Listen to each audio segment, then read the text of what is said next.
एक दिन जब ऑफिस के सभी कर्मचारी ऑफिस पहुंचे तो उन्हें दरवाजे पर एक पर्ची चिपकी हुई मिली।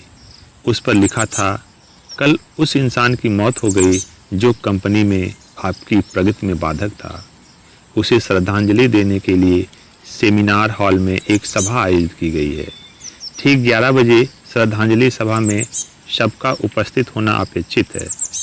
अपने एक सहकर्मी की मौत की खबर पढ़कर पहले तो सभी दुखी हुए, लेकिन कुछ देर बाद उन सब में एक जिज्ञासा उत्पन्न होने लगी कि आखिर वह कौन था जो उनकी और कंपनी की प्रगति में बाधक था। 11 बजे सेमिनार में कर्मचारियों का आना प्रारंभ हो गया। धीरे धीरे वहाँ इतनी भीड़ जमा हो गई कि उसे नियंत्रित करने के लिए सिक्योरिटी गार्ड की व्यवस्था करनी पड़ी। लोगों को आना लगातार जारी था।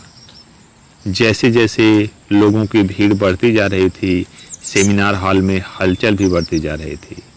सबके दिमाग में बस यही चल रहा था, आखिर वो कौन था जो अपनी कंपनी में मेरी प्रगति पर लगाम लगाने पर तुला हुआ था। चलो एक तरह से अच्छा ही हुआ कि वो मर गया। जैसे ही श्रद्धांजलि सभा प्रारंभ हुई, एक एक करके सभी उत्सुक और जिज्ञासु कर्मचारी कफन के पास जाने लगे। करीब पहुंचकर जैसे ही वे कफन के अंदर झांकते, उनका चेहरा फक पड़ जाता, मानो उन्हें सदमा सा लग गया हो। उस कफन के अंदर एक दर्पण रखा हुआ था। जो भी उसमें झांक कर देखता, उसे उसमें अपना ही शक्ल नजर आता।